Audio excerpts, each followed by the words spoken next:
caliréaction est une réaction chimique dans les bétons avec les composés du ciment entre la silice de granulats et les alcalins de la pâte de ciment. Ceci entraîne des gonflements préjudiciables à la résistance des bétons. La caliréaction peut donc être prévue et détectée pour éviter le faïencage. Les interactions avec l'eau sont importantes, surtout dans le cas de la fabrication d'aquariums géants, de barrages, de retenues d'eau, une DAC par exemple.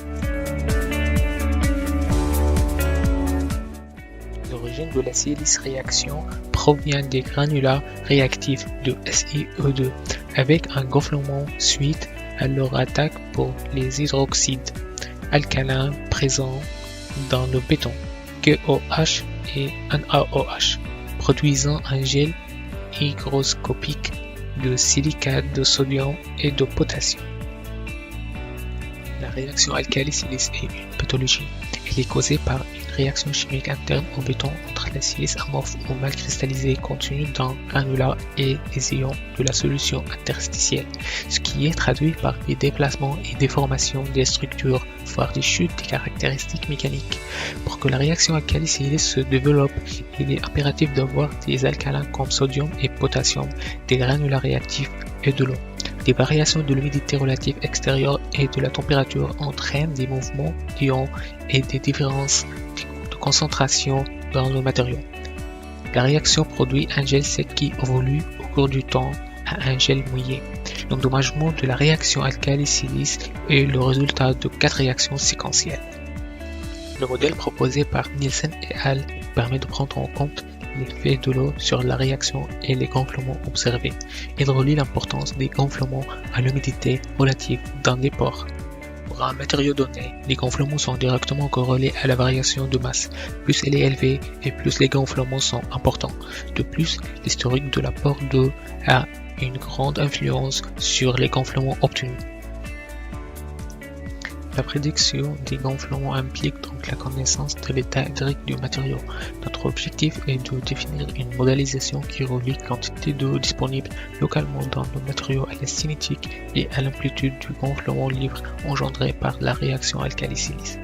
Pour une structure et un matériau quelconque, le paramètre qui gère la cinétique est l'amplitude des désordres et le degré de saturation. Ce dernier implique un calcul des transferts hydriques dans la structure au cours du temps.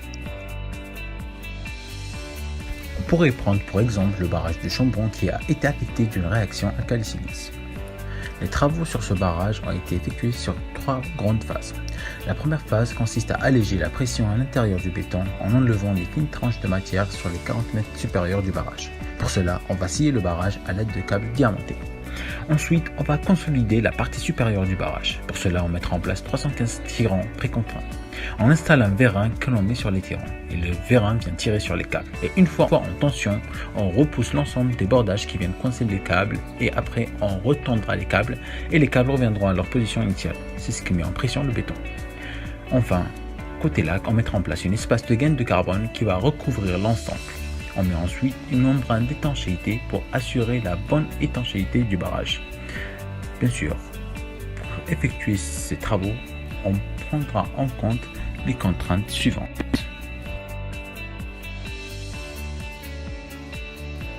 Pour le traitement des ouvrages dont la réaction est arrêtée, la situation est stabilisée.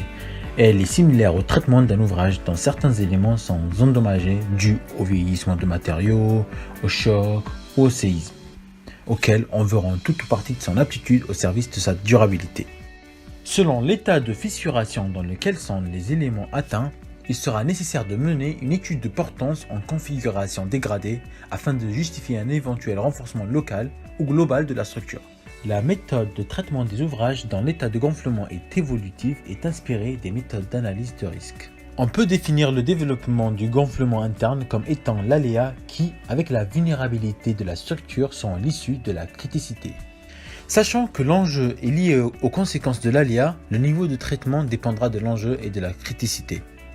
Une fois le niveau de traitement déterminé, le maître d'œuvre peut alors choisir parmi un panel de solutions, de protection et renforcement, voire remplacement. L'aléa correspond pour la méthode au développement futur du gonflement.